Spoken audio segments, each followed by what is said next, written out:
Salam sejahtera untuk kita semua, rekan-rekan mahasiswa Universitas Terbuka yang saya banggakan. Senang sekali kita bisa berjumpa pada sesi kita yang ketujuh.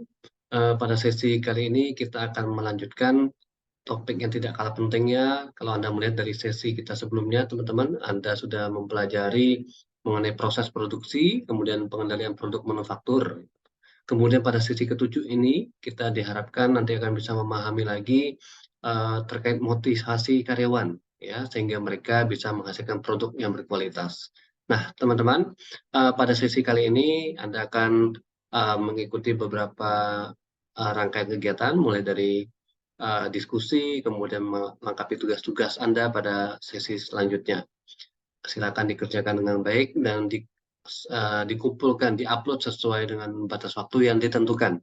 Ya, baik, teman-teman, kalau kita berbicara memotivasi karyawan, tentu kita tidak bisa lepas dari uh, tujuan, gitu ya, keinginan, kebutuhan. Nah, kalau kita melihat dari kita sendiri ya, kita refleksikan ke diri kita sendiri, bagaimana kalau kita ingin memotivasi diri kita, tentu ada beberapa hal yang ingin kita capai ya dalam sebuah proses atau kegiatan.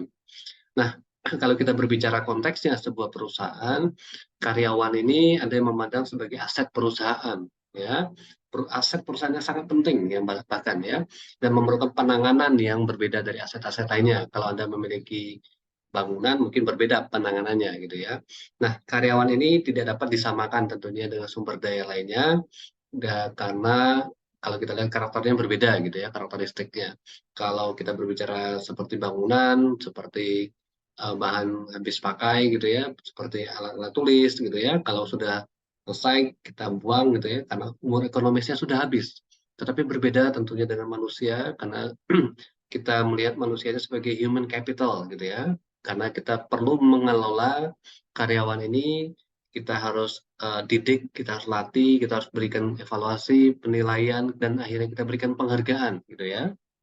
Nah, selain itu teman-teman, kalau Anda lihat dari pengalaman hidup Anda, bagaimana seseorang itu memerlukan motivasi dirinya supaya dia bisa mencapai apa yang diinginkan, apa tujuannya, apa sasarannya, ya.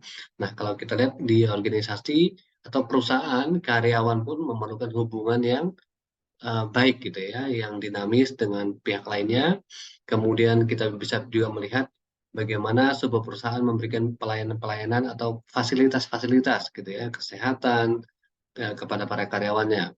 Nah, tentu pengelolaan-pengelolaan karyawan di perusahaan ini membutuhkan perencanaan gitu ya, dan perlu pengendalian yang baik, sehingga kita perlu strategi juga, taktik juga, supaya kita bisa uh, memberdayakan dalam tanda petik gitu ya, sumber daya kita tepat guna gitu ya, dan efisien, efektif gitu ya, dan kita bisa mencapai tujuan bersama di lembaga kita. Nah, tentu ada tantangan-tantangan teman-teman, baik secara internal maupun eksternal, dan ini tentu akan memengaruhi gitu ya bagi kinerja karyawan di dalam mencapai tujuan organisasi.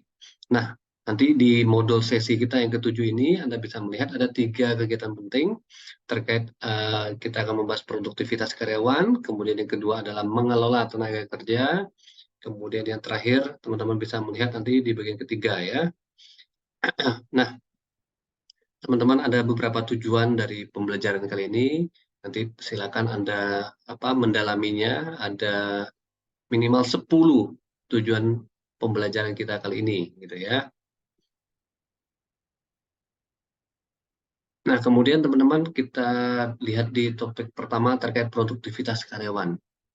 Kalau mendengar kata produktivitas, tentu kita tidak lepas dari kata produksi dan apa proses yang terjadi di balik kata produksi tersebut ya, sehingga kita bisa mengatakan orang ini atau karyawan ini produktif atau tidak ya, dan kinerjanya kita bisa sebut produktivitasnya tinggi atau sedang atau rendah gitu ya. Nah, kalau kita lihat secara matematis ya, produktivitas ini rasio output gitu ya, barang dan layanan dibandingkan dengan input gitu ya. Jadi perbandingan antara output dengan input gitu ya, kita bisa sebut sebagai produktivitas. Nah, konsep ini banyak digunakan di perusahaan-perusahaan seperti perusahaan manufaktur gitu ya. Apabila kita sandingkan produktivitas antara operasi perusahaan manufaktur dan jasa, tentu ada satu pengukuran dasarnya, yaitu adanya perbedaan karakteristik permintaan jasa tersebut, gitu ya. Tentu pendekatannya juga berbeda, sehingga kita bisa menilai apakah ini produktivitasnya orientasinya pada pelanggan atau bukan, gitu ya. Nah, tentu kalau Anda bekerja di sebuah lembaga atau organisasi, tentu tugas Anda adalah untuk memastikan bahwa produktivitas ini tinggi, kualitasnya juga uh, baik, gitu ya. Sehingga konsep efisiensi, efektivitas itu kita bisa gunakan gitu ya, dengan kita bisa capai dengan baik. Kemudian efisiensi berbicara bagaimana tingkat kegiatan gitu ya yang kita hasilkan sehingga mempunyai kuantitas output tertentu ya dengan konsumsi minimum dari input atau menghasilkan output terbesar dan input tertentu gitu ya. Kalau efektivitas kita berbicara bagaimana menghubungkan output tadi atau sasaran operasi sehingga efisiensi yang berhubungan dengan output dari sumber daya atau input tadi yang kita bisa hasilkan. Nah, kalau kita lihat di kehidupan sehari-hari kita gitu ya, itu Anda bekerja, Anda memperhatikan bagaimana dalam waktu 8 jam, 9 jam sehari Anda bisa produktif gitu ya, apa target-target yang harus Anda capai. Nah, ini Anda bisa lihat dari segi efisiensi waktunya nanti seperti apa gitu ya. Nah, itu topik kita yang pertama. Di topik yang kedua nanti Anda bisa melihat ada teori-teorinya, teori motivasi ya, teori motivasi yang sering digunakan untuk menjelaskan mengapa seseorang itu melakukan sesuatu dengan cara tertentu, gitu ya. Kenapa seseorang itu bekerja keras? Kenapa seseorang itu malas? Gitu ya. Ada teori klasik di dalam teori-teori motivasi. Ada juga teori keperilakuan awal. Itu nanti Anda bisa baca di modul Anda secara lebih detail, gitu ya. Nah, tentu kita tidak bisa lepas juga dari segitiga Maslow, segitiga hierarki kebutuhan Maslow. Itu ada gambarnya seperti segitiga, gitu ya. Bagaimana seseorang mencapai tahap pemenuhan kebutuhan dia sampai ke tahap tertinggi aktualisasi diri ya. Itu yang ada di dalam teori hierarki kebutuhan Maslow. Ada juga nanti teori motivasi kontemporer, teori pengharapan, kemudian ada juga teori keadilan yang dijelaskan gitu ya. Nah, tentu kalau kita melihat karakteristik pekerjaan itu akan menciptakan 3 kondisi psikologis gitu ya. Anda bisa bayangkan bagaimana kalau Anda bekerja, Anda memperhatikan karakteristik pekerjaan inti Anda, kondisi psikologis Anda, bagaimana hasil personal dan pekerjaan Anda bisa mencapai tujuan organisasi. Jadi itu teman-teman yang kita bahas pada topik kali ini terkait sesi memotivasi karyawan, gitu ya. Nah, bagaimana kita memotivasi karyawan, tentu kita memerlukan pendekatan-pendekatan karena kita perlu merencanakan karena keterbatasan sumber daya tadi gitu ya. Bagaimana sasaran perusahaan ini kita turunkan menjadi struktur organisasi, kebijakan di dalam organisasi, kita bisa memprediksi permintaan kita, lalu kita bisa membuat perencanaan kebutuhan SDM kita berikan pelatihan bagi SDM kita jaga retensinya, kita berikan penghargaan, kita buat kebijakan terkait batasan lembur, kemudian bagaimana mengatur downsizing, perampingan, kemudian ada juga hambatan-hambatan apa yang akan kita temukan di lapangan. Nah, tentu mengelola ini memerlukan perencanaan yang matang, ya, perencanaan SDM jangka pendek, jangka menengah, dan jangka panjang.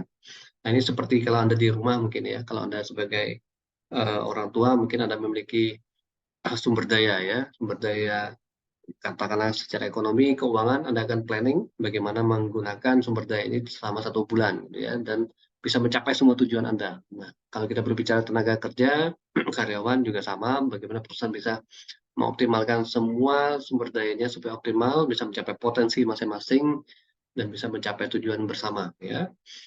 Ada tentunya beberapa tahapan kalau kita berbicara organisasi, bagaimana dari proses perekrutan, bagaimana dari proses pelatihannya, pengembangannya, kemudian ada pelatihan-pelatihan sampai terakhir ada penilaian karyawan gitu ya.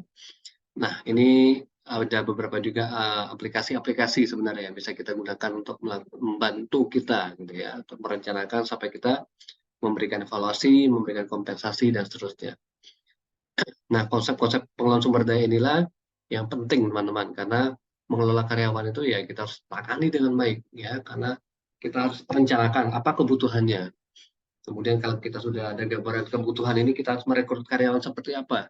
ya job desk-nya, job spec-nya gitu ya. Kemudian bagaimana kita melatihnya, bagaimana kita menjaga mereka supaya tidak mudah, menjaga tingkat retensinya rendah gitu ya. Kemudian bagaimana kita mengembangkan potensi karyawan, bagaimana kita melakukan penilaiannya, dan terakhir kita berikan kompensasi atau ada juga penghargaan-penghargaan untuk karyawan. Tentu perencanaan ini kita bisa lihat dari fase-fasenya, jangka pendek, jangka menengah, jangka panjang, karena ini juga berhubungan dengan apa perencanaan keuangan juga gitu ya. Jadi kita perlu set dengan baik window-windownya seperti apa atau jendela-jendela pencapaiannya. Nah, tentu kalau kita berbicara karyawan, karyawan yang baru juga ada beberapa tahap yang harus dia lalui gitu ya. Kalau kita berbicara eh, prosesnya gitu ya, bagaimana dari dia masuk, dia beradaptasi sampai dengan dia mencapai tingkat performance setingginya dalam sebuah organisasi.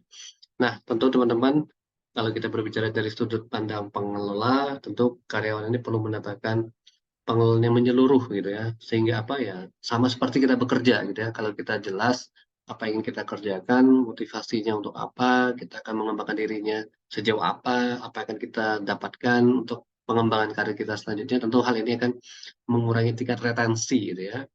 Eh, Banyaknya karyawan yang keluar dari organisasi, kemudian kita bisa memotivasi juga, kita bisa merotasi karyawan itu di pekerjaan lainnya yang mungkin masih sebidang gitu ya, sehingga kita bisa menurunkan atau menekan tingkat kejenuhan karyawan di tempat kerja. Karena fatigue gitu ya, atau kelelahan itu sering menjadi isu terbesar saat ini gitu ya. Kalau Anda lihat di beberapa negara di Asia Tenggara, di daratan di China misalkan ya, di Tiongkok, bagaimana kalangan-kalangan muda itu banyak yang eh, apa bersuara gitu ya dengan budaya Chinese hustle-nya gitu ya. 12 jam kerja itu seperti apa kondisinya. Nah, ini sebuah contoh yang bisa menggambarkan bagaimana kita bisa menjaga supaya motivasi karyawan tetap eh, baik karena kita akan mencapai tujuan organisasi kita. Oke, teman-teman, itu terkait memotivasi karyawan. Kemudian hubungan ketenaga kerjaan juga penting terkait serikat pekerja, peraturan ketenaga kerjaannya seperti apa. Nah, ini nanti teman-teman mau silakan Anda membaca bagaimana kalau terjadi perselisihan di dalam sebuah organisasi, kenapa ini penting kita pahami bersama gitu ya, dan bagaimana aturan-aturannya.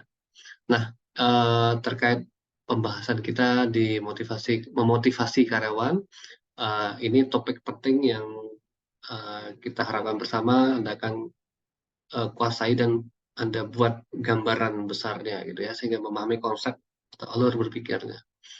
Baik, itu saja topik kita kali ini terkait memotivasi karyawan untuk menghasilkan produk yang berkualitas. Semoga sesi ini bermanfaat bagi Anda dan jangan lupa untuk mengerjakan tugas-tugas Anda, diskusi dan forum Anda. Selamat belajar dan terima kasih.